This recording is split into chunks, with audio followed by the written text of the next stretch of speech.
사도신경으로 신앙고백 하나님께 드리시겠습니다. 나는 전능하신 아버지 하나님, 천지의 창조주를 믿습니다. 나는 그의 유일하신 아들 우리 주 예수 그리스도를 믿습니다.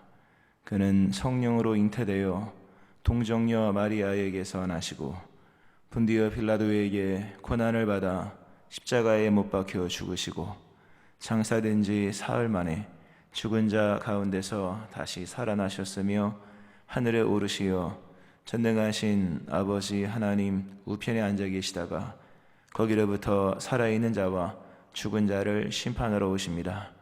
나는 성령을 믿으며 거룩한 공교회와 성도의 교제와 죄를 용서받는 것과 몸의 부활과 영생을 믿습니다. 아멘. 찬송가 28장 찬송 하나님께 드리시겠습니다. 찬송가 28장입니다.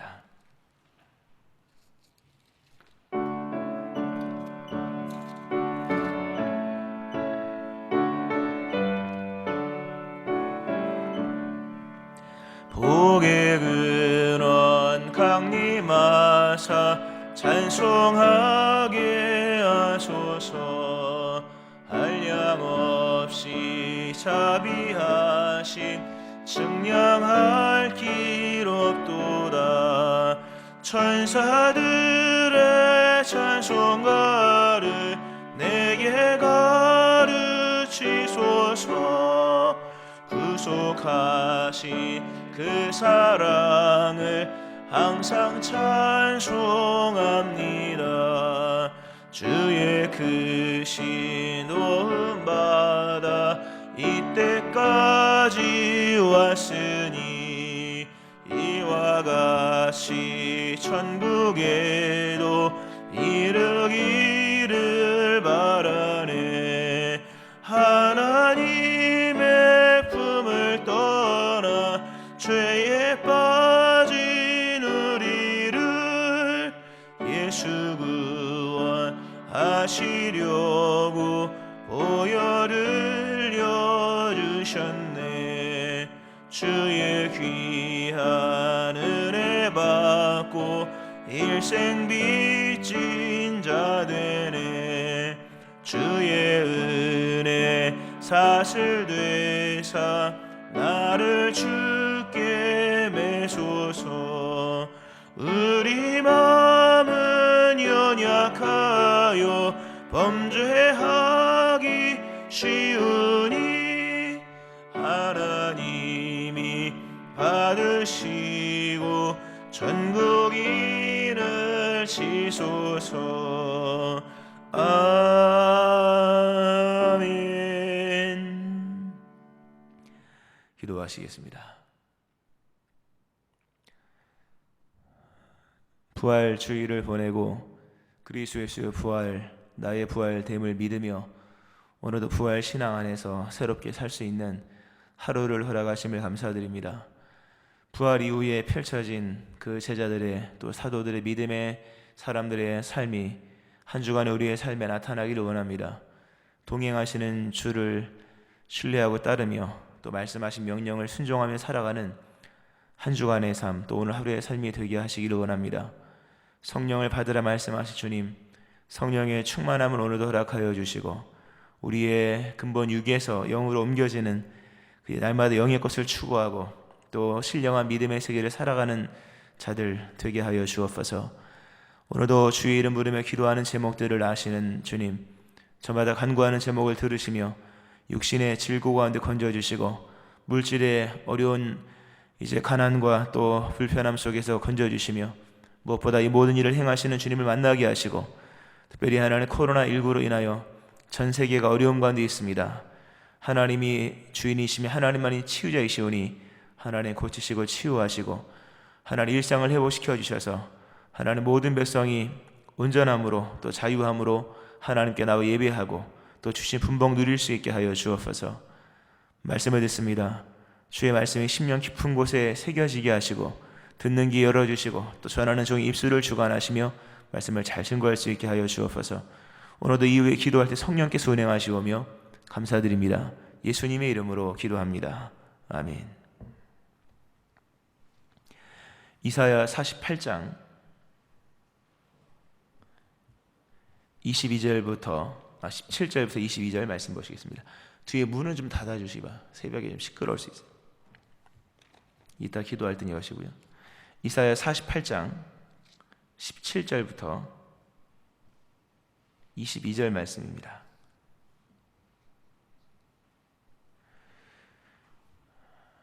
교도하시겠습니다. 마지막 절 같이 합독하시겠습니다. 이사야 48장 17절부터 22절. 너희의 구속자시요 이스라엘의 거룩하신 이이신 여호와께서 이르시되 나는 내게 유익하도록 가르치고 너를 마땅히 행할 길로 인도하는 네 하나님 여호와라.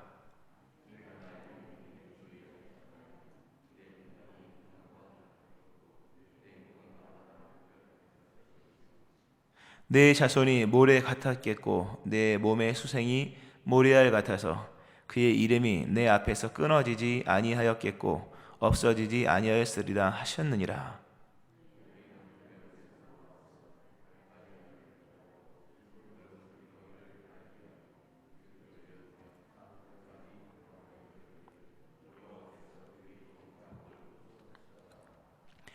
여호와께서 그들을 사막으로 통과하게 하시던 때에 그들이 목마르지 아니하게 하시되 그들을 위하여 바위에서 물이 흘러나게 하시며 바위를 쪼개사 물이 솟아나게 하셨느니라. 여호와께서 말씀하시되 악인에게는 평강이 없다 하셨느니라. 아멘. 하나님의 은혜가 오늘 월요일 새벽에 나와서 예배하시는 여러분들이 함께 하시기를 주의 이름으로 축원합니다. 아멘. 오랜만에 이사야서를 봐서 그 맥락이 잘 잡혀야 할 텐데요. 이사야서의 말씀은 이사야가 우시야 왕이 죽던 해부터 시작하여서 요담, 아하스, 히스기야 그리고 므낫세까지 활동하던 궁궐 선지자입니다. 이사야 시대가 굉장히 격변의 시기였고 그 시대에 북이스라엘이 아수르에 의해서 멸망을 당하고 아수르의 진격이 예루살렘까지 이어지는 그런 위험한 상황 속에 놓여 있었습니다. 그리고 그 아수르의 그런 진격은 예루살렘을 남겨놓고 주변들을 다 정리한 다음에 나머지 아수르를 다 정리하고 이제 예루살렘 하나 공격하는 이제 그러한 상황에 놓여 있는 그런 풍전등화의 국가적 위기 속에서 이제 주로 이사야서 말씀이 이제 전개가 됩니다. 이스라엘 백성이 몹시도 두려웠죠. 두려웠고 뭐 이길 수 있는 그런 재간도 없었고요. 또 그 이후로 아수르 이후에는 바벨론이 등장을 합니다. 결국 바벨론의 침략으로 인하여서 이스라엘은 멸망을 합니다. 그리고 그 유명한 포로 생활이 한 70년 정도 이어지는 내용, 역사적 그런 전개가 펼쳐지는 바로 그러한 시점이 이사야 시대입니다. 이때 하나님은 이사야서를 1장부터 39장까지를 보면 여러 가지 이제 하나님의 질타하시는 심판하시는 그런 내용이 나옵니다. 그런 내용들이 쭉 나옵니다. 그리고 히스기야의 사건이 거기 중간에 삽입이 되죠. 히스기야가 죽을 병에 걸렸지만 살아난 것처럼, 그러나 이렇게 위기적 상황 속에 놓여 있는 이스라엘이지만, 정확히 남유다, 이스라엘로 얘기하면 이스라엘이지만 하나님이 다시금 히스기야가 눈물로 기도했을 때 다시금 생명을 연장시켜 준 것처럼 그 예언서에 그 역사적 사건을 집어넣으면서 이스라엘이 이렇게 위기 속에 놓여 있으나 그럼에도 불구하고 하나님께 기도하면 다시금 그날을 살려주신다. 이렇게 이제 얘기가 39장까지 이어지는 겁니다. 그리고 40장부터는 그 당시 백성들을 향한 말씀이라기보다는 뭐 다 그 당시에 포함되니까 말씀은 다, 그러나 바벨론 포로기에 끌려간 백성들을 향한 예언의 말씀입니다. 40장부터는 내용이 완전 달라집니다. 1장부터 우리가 이사야서 한참 봤죠. 앞에 부분은 굉장히 듣기 힘든 심판의 메시지, 책망과 멸망의 메시지, 이런 말씀입니다. 예배도 언급하시고, 뒷부분은 너희는 위로하라로 시작합니다. 40장 1절부터. 그리고 40장부터 66장까지는 다 위로와 회복에 관한 말씀입니다. 이게 구약 속의 신약이다. 구약 속의 이사야 40장 후반부터 40장 뒤부터 나오는 말씀만큼 은혜로운 말씀이 또 있을까 싶을 정도로 신약에도 흔치 않은 그런, 신약은 은혜로우니까, 그러나 어쨌든 그런 은혜로운 말씀이 쭉 이어지는 것이 이사야서의 말씀입니다. 말씀드린 것처럼 이제 바벨론 포로로 역사적 상황 속 끌려갑니다. 아주 혹독한 시련을 겪죠. 거기서 애굽의 종살이를 말로만 들었던 종살이가 이거였구나. 바로 이제 그런 경험을 합니다. 그러면서 거기서 이미 이제 들었던 이제 이사야 선지자를 통해서 예언의 말씀을 들으면서 나중에 구원이 되죠. 또 그러면서 그들이 또 경험하는 겁니다. 출애굽이 이런 기분이었구나. 이렇게 되는 겁니다. 돌아와서 그들이 두 번 다시 하나님을 외면하지 않기 위해서 힘을 다해서 이제 하나님을 섬깁니다. 율법서도 강화시키고 그리고 교육도 강화시키고 주일 안식일 철저하게 지키고 그러면서 신약까지 내려오는 겁니다. 물론 중간에 여러 이제 그 의미와 뜻이 변질되어서 예수님 와셔서 이제 해석도 강화도 해주셨는데 그런 이사야서의 내용입니다. 간략하게 앞부분을 좀 정리를 했는데 특별히 오늘 본문이 이제 40장부터 66장 중에 그 하나님의 권능으로 그 백성을 포로에서 구원하시는 그 예언에 대한 언급을 하고 있는 어떤 일련의 한 종결 부분입니다. 이거 48장 오늘 48장까지 보는 거잖아요. 48장 마무리인데 그 내용은 한 달 전 새벽기도 설교에 보면 다 나와 있으면 쭉 나와 있는데요. 그 종결 부분이에요. 회복에 대한 종결 부분으로 일단 일단락짓고 또 이어지는 내용이 계속 이어지는데 오늘 이 48장을 보면서 회복에 대한 얘기를 하면 일단 우리가 빼놓을 수 없는 것은 이 모든 것이 하나님의 열심으로 이루어졌다는 겁니다. 회복이 어떻게 이루어졌느냐? 자력 갱생이었냐? 이스라엘 백성이 포로로 끌려가서 드디어 정신 차리고 또 의기투합하여서 힘을 모으고 선진화된 바벨론 문명을 접하고 뭐 이런 그런 자력으로 회복되는 것은 아니다라고 하는 겁니다. 회복은 하나님의 열심. 이사야 9장 7절에 나온 단어였죠. 만군의 여호와의 열심이 이를 이루리라. 또 37장 32절에도 나오고요. 굉장히 중요한 이사야서에서 이스라엘 백성이 끊임없이 패역했거든요. 끊임없이 패역했는데 그럼에도 회복이 가능했던 것은 하나님의 열심입니다. 하나님의 사랑은 열렬한 사랑입니다. 단순히 멀리서 바라보고 관망하고 눈물만 흘리는 그런 사랑이 아니라 깨고 들어가는 사랑이에요. 그 역사에 그 백성이 고통 현장으로 깨고 들어가는 사랑이라. 그래서 하나님의 사랑을 그 인브레이킹이라고 하요. 깨고 그 안으로 들어가는 거예요. 하나님이 가만히 계시는 분이 아니라 참여하시고 동참하시고 이미 이것은 성경에 출애굽할 때 하나님이 직접 이스라엘 백성들을 대신하여 홍해를 가르시고 애굽의 군대를 격파하시고 바로와 싸우시는 장면들 우리가 알고 있지 않습니까? 그런 장면들 친히 광야 한가운데 성막을 지으시고 불기둥 구름기둥 함께 하시는 하나님의 열심은 이루고야 마는 열심입니다. 찾아오시는 열심이요 뚫고 들어가는 열심이죠. 예수님이 그 모습의 절정이죠. 말씀이 육신이 되어 우리 가운데 오셨다.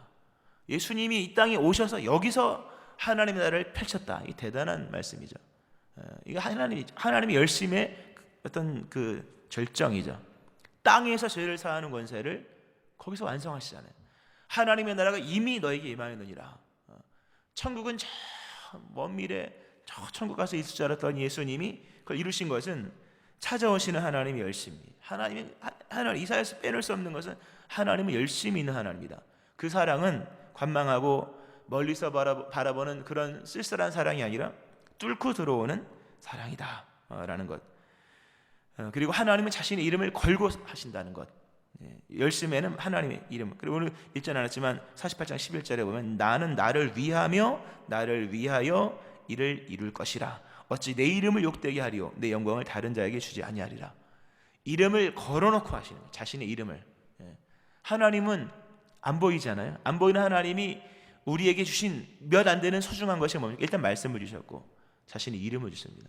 하나님에게 이름은 자신의 실종과 같은 거죠. 우상 만들지 말라라 말씀하신 하나님이 형상화시킬 수는 없지만 부를 수 있게 하신 것이 자신의 이름인데 그 이름을 그 현장 속에 꽂아놓고 걸어놓고 그 일을 이루시는 거예요. 마치 예수님 십자가 달리실 때에 유대인의 왕 예수라고 이렇게 써 있었던 것처럼 하나님은 이름을 걸고서 그 일을 행하십니다. 무슨 뜻입니까? 이루고야 말리라. 만군의 여호와가 이루노라. 여호와의 말씀이라. 이 말은 떨어지지 않는 말씀입니다. 여호와의 이름으로 선언된 것은 영원한 말씀이고 이것은 알파가 있고 오메가까지 가는 말씀이라고 하는 겁니다. 하나님이 바로 이렇게 하나님의 열심으로 인하여 이 일을 이루신다는 거죠. 여기서 우리가 이제 그러나 생각해야 될 우리의 연약함과 허물을 생각해 본다면 하나님이 왜 열심을 내셨을까? 원수가 득세해서 대적이 강해서 그게 아니었다는 겁니다. 하나님이 이렇게 정말 열심히 그 상황을 깨고 이름까지 거기다 꽂아놓고 일을 완성을 하시는데 끝내 완성하시는데 이렇게 하나님이 열심을 내셨던 것은 대적들이 강해서 또는 뭐 그 상황이 아주 안 좋아서 열악해서 복잡해서 하나님이 열심을 낸 것이 아니라 뜻밖의 그 백성들이 하나님을 따르지 않았기 때문이라는 거예요. 그러니까 하나님의 가장 큰 원수는 뜻밖에도 하나님의 백성이었습니다. 그렇잖아요, 여러분. 거래가 성립되지 않은 사람이 무슨 원수가 있습니까? 거래가 성립된 관계가 유지된 다윗으로 아브라함으로 말미암아 부름 받았고 다윗으로 말미암아 언약이 완전히 확실한 언약이 체결되어서 하나님과 이스라엘 백성과의 관계는 깰 수 없는 관계가 되고 말았음에도 이스라엘 백성이 끊임없이 하나님께 범죄함으로 거기서 생겨지는 그 갈등이죠. 갈등. 애증은 하나님은 뭐 싫어하지 않으시니까. 그러나 거기서 생겨지는 갈등. 하나님을 가장 힘들게 했던 것은 바벨론도 아니 아수르도 아닙니다. 오히려 그들은 하나님 말씀 우리 이사야서 앞부분에 보면 내 종이라 그 상황을 위해 해결하기 위해 쓰는 하나님의 종이 충실한 종들이에요. 물론 그들은 연구하지 않죠. 잠깐 쓰임 받는 사람들이니까. 그러나 이스라엘 백성은 하나님의 이 은총과 언약이 절대적인 거잖아요. 그러니까 하나님 이 관계 속에서 굉장히 힘들었던 거죠. 그러니까 하나님의 열심은 뜻밖에도 대적들이 득세해서 원수들이 강해서가 아니라 이스라엘 백성이 패역했기 때문에라고 하는 것. 이스라엘 백성은요 정말로 패역합니다. 하나님이 보셨을 때 이 백성 이대로는 인간 못 된다. 고난의 풀무에도 집어넣고 연단을 풀무가 연단 넣고 이런 과정을 거치면서 하나님께서 그들을 만들어 가시는 겁니다. 이스라엘 백성이 단 한 번도 성실한 적이 없습니다. 하나님께 늘 불성실했거든요. 그럼에도 하나님은 그 하나님의 열심으로 친히 그 백성을 연단하시며 고난 속에 그들을 순도 있게 만드시며 그 백성들을 건지십니다. 약속하신 하나님의 구원을 계속 이루어 나가시는 거예요.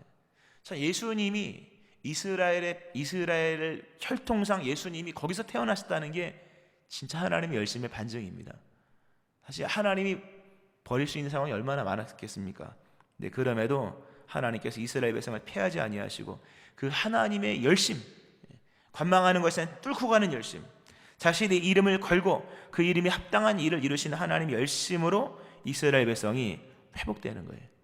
그리고 바벨론 오늘 본문의 상황에서도 우리가 앞부분 읽지는 않았습니다만 바벨론 포로에서 돌아오는 내용이 또 나옵니다. 돌아오게 하시죠. 당연히 돌아오게 하십니다. 돌아오게 할 내용을 예언하는 거죠. 실제로 돌아왔고요. 하나님이 그들을 돌아오게 하실 때 원래대로라면 그 바벨론에서 쭉 올라가서 티그리스강 유프라테스 강까지 쭉 올라가서 이렇게 내려오는 거거든요. 지도 보시면 아실 겁니다. 바벨론에서 이렇게 올라가서 이렇게 초승달 모양으로 내려와야 되는데 하나님 이스라엘 백성들을 얼마나 사랑하시는지 바벨론에서 이 광야 사막을 통과하면 바로 유대 땅으로 오거든요. 그리로 오게 하시는, 물론 이렇게 돌아왔죠. 돌아온 사람도 있죠. 다수의 사람들. 하나님의 마음은 가로질러. 그래서 오늘 21절에 보면 여호와께서 그들을 사막으로 통과하게 하시던 때에 그들이 목마르지 아니하게 하시되 그들을 바위에서 물이 나게 하시고 바위를 쪼개서 솟아나게 하시느니라. 하나님이 이게 빠른 길로 인도하고 싶은 하나님의 마음도 본문의 말씀이라는 거죠. 이게 이제 그 회복에 대한 말씀을 하면서 반드시 빼놓을 수 없는 것, 이 종교일 부분에서 빼놓을 수 없는 한 가지 사실, 하나님은 이루신다. 오늘 하나님이 여러분의 삶을 회복시킬 겁니다. 근데 그 회복은 여러분이 하는 게 아니에요. 하나님이 열심을 내어서 하나님의 선을 이루시는 겁니다. 하나님이 뚫고 들어오셔서 여러분의 삶에 선을 이루실 겁니다. 하나님이 그 이름을 걸고 하나님이 여러분의 삶에 선을 이루실 겁니다. 그러니까 우리는 끊임없이 주를 부르는 거예요. 인정하는 거예요. 그분을 인정하고 그분을 의지하고 나가야 됩니다. 이게 이사야 40장부터 48장까지에 대한 일단락의 내용이에요. 하나님이 열심히 이것을 이룬다. 하나님은 회복시키신다. 반드시 하나님의 열심으로 믿는 믿음의 길을 축원합니다. 자, 여기서 그러나 또 하나의 결론이 나와요. 그 결론이 22절이죠. 22절. 21절까지는 여호와 열심에 관한 내용이에요. 그러면서 22절은 뭡니까? 또 하나의 반대적 결론도 얘기하는 겁니다. 여호와께서 말씀하시되 악인에게는 평강이 없다 하셨느니라. 악인에게는 평강이 없다. 이 또 하나의 결론입니다. 회복에 대한 말씀을 하시면서 그러나 악인에게는 결국 평강이 없다 그래요. 여러분, 평강이 뭡니까?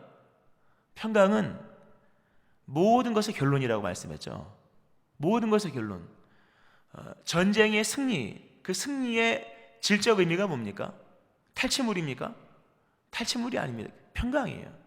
예수님을 구약에서 예언할 때 이사야서 9장 6절에 뭐라고 예언하시냐면 예수님을 평강의 왕이라. 성경에 이는 한 아기가 우리에게 낳고, 대림절 때 보는 말씀이죠. 보통 한 아들을 우리에게 주신 바 되었는데 그의 어깨에는 정사를 메었고 그의 이름은 기묘자라 묘사라 전능하신 하나님이라 영존하시는 아버지라 평강의 왕이라.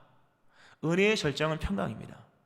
모든 은혜의 절정은 구원. 그러니까 평강은 뭡니까? 구원이에요. 평강은 샬롬 뭡니까? 이게 그 무너지지 않는 정말 평강이잖아요. 샬롬. 이게 구원이에요. 구원은 평강이고 평강과 구원을 말하는 거예요. 예수님께서 부활하시고 난 이후에 얘들아 너희 죄가 드디어 사해졌다. 얘들아 너희가 드디어 영생을 얻었다. 얘들아 드디어 내가 하나님의 자녀가 됐다. 이런 얘기도 하시긴 하시죠. 그러나 나타나셔서 제일 먼저 하신 말씀은 너에게 뭐가 있으라? 평강이 있으라. 평강은 회복의 정점이에요. 여러분, 평강이 있기를 축원합니다. 구원받은 증거가 뭐예요? 평강이에요. 하나님이 우리를 다스리신다. 모든 지각 위에 인간은 생각하는 동물이니까 모든 행동보다 뛰어난 생각이에요. 하나님의 통치의 개념, 모든 지각에 뛰어난 하나님의 평강이 임하는 거예요. 하나님이 나를 지금 다스리고 계시다는 증거예요. 여러분의 마음이 근심연여 이런 환경 속에서도 평강이 있다가 하나님이 통치가 임하고 있다는 거죠.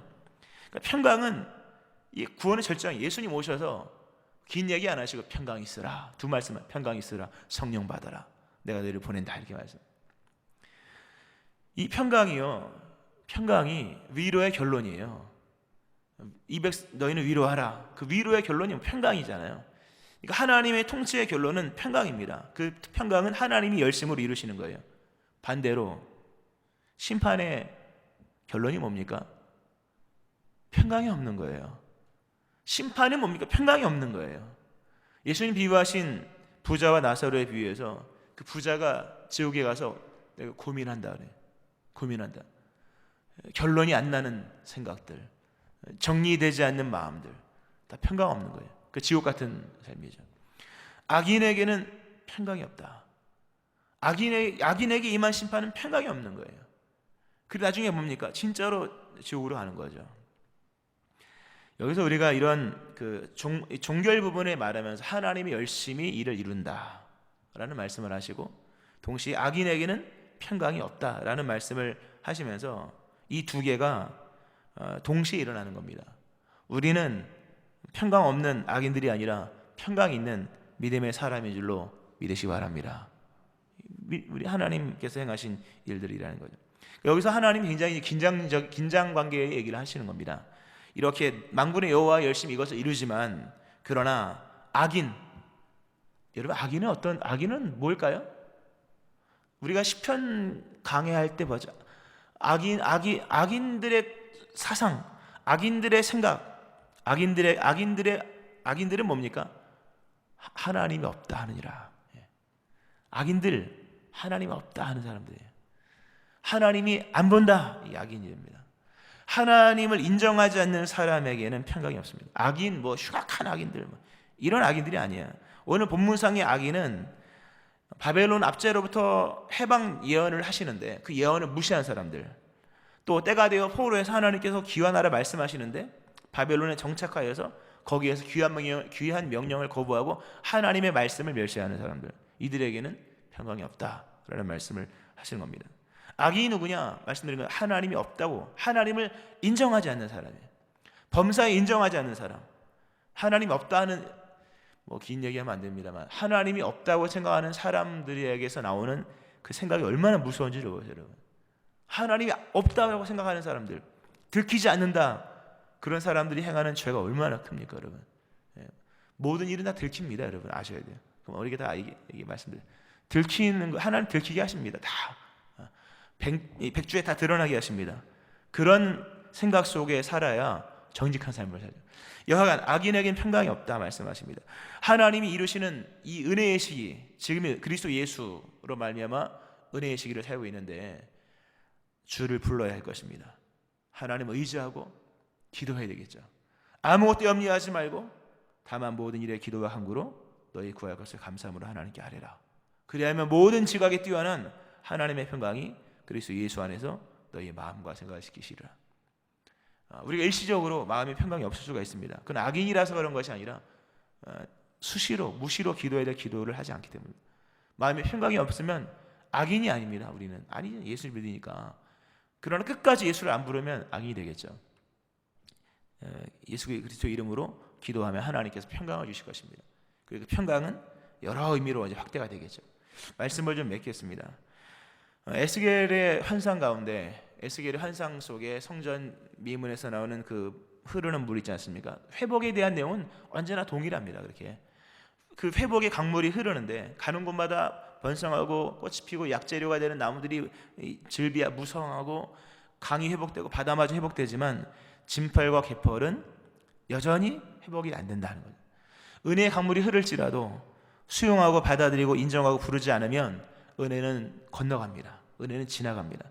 오늘 하나님의 은혜가 여러분 가운데 임하기를 바라시는 하나님의 마음을 헤아리고 하나님을 새롭게 부르는 겁니다. 오늘 하나님을 부르고 하나님을 의지하고 다시금 맡길 때 하나님이 열심히 여러분의 삶을 회복시킬 것이며 하나님의 은총이 여러분의 삶의 아름다움을 완성할 것입니다.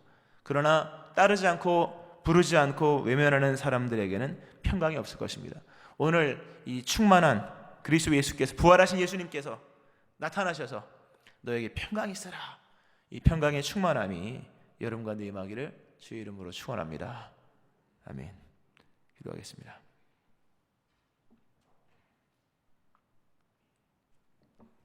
하나님 아버지, 하나님의 열심 우리 안에 허락하셔서 오늘도 연약하고 부족한 저희들의 삶 속에 하나님의 뜻이 이루어지게 하여 주옵소서. 예수님 평강의 왕이신데 오셔서 우리에게 평강을 주시며 우리 안에 근심과 염려와 두려움을 다 제하여 주옵소서. 우리가 주님을 인정합니다. 주님을 부릅니다. 하나님이 없다고 말하는 세상 사람들, 또 하나님께 안 들킨다고 생각하는 그런 악인들의 모든 생각을 버리고 주님께로 나아갑니다. 주님만이 우리의 구원자이시며 우리의 힘이시며 우리의 능력이십니다. 오늘 주를 부르는 모든 사람들에게 모든 지각이 뛰어난 하나님의 평강을 주시고 또 마음의 평강뿐만 아니라 삶의 평강을 주셔서 광야에서 길이, 사막에서 강이 나게 하시는 하나님의 회복의 역사들이 우리의 모든 손발로 다니는 우리의 삶 가운데 일어날 수 있게 하여 주옵소서. 오늘도 우리에게 아들을 보내시며 우리에게 구원을 허락하시며 이루시는 하나님의 열심, 그 열심히 있는 하나님을 찬송합니다. 감사드리며 예수님의 이름으로 기도합니다. 아멘. 찬송가 395장 찬송 하나님께 드리시겠습니다. 395장입니다.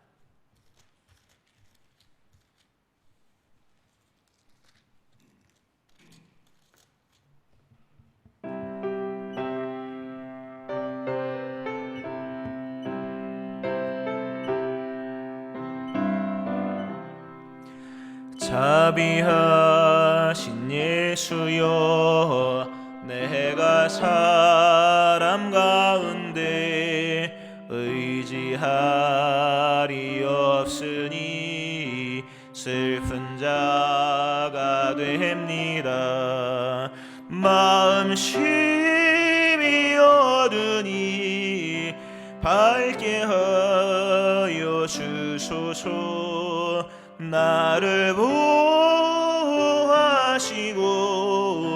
항상 인도하소서. 죄를 지은 까닭에 나의 맘이 고나니 용서하여 주시고 쉬게 하여 주소서.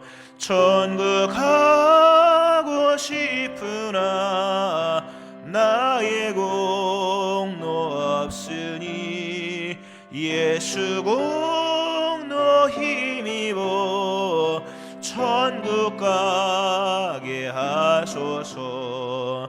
허락하심 이루어 사랑 항상 있도다. 모두 이루어 주심을 나는 믿사옵니다.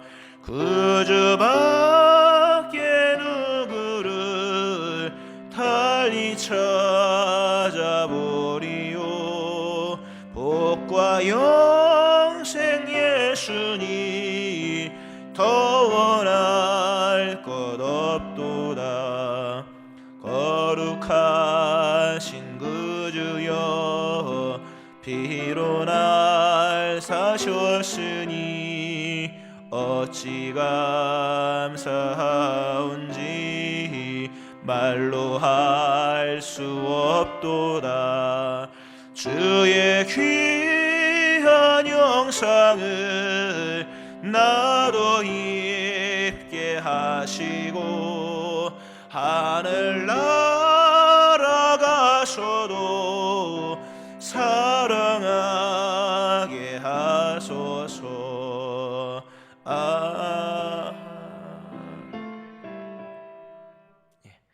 아멘. 할렐루야. 더 불러도 됩니다만은 오늘 말씀 기억하면서요, 하나님께 간구하면 평강을 다 주십니다. 평강이 충만하게 될 것입니다. 단순히 마음의 평강만이 아니라 그 상황을 평강으로 만드십니다.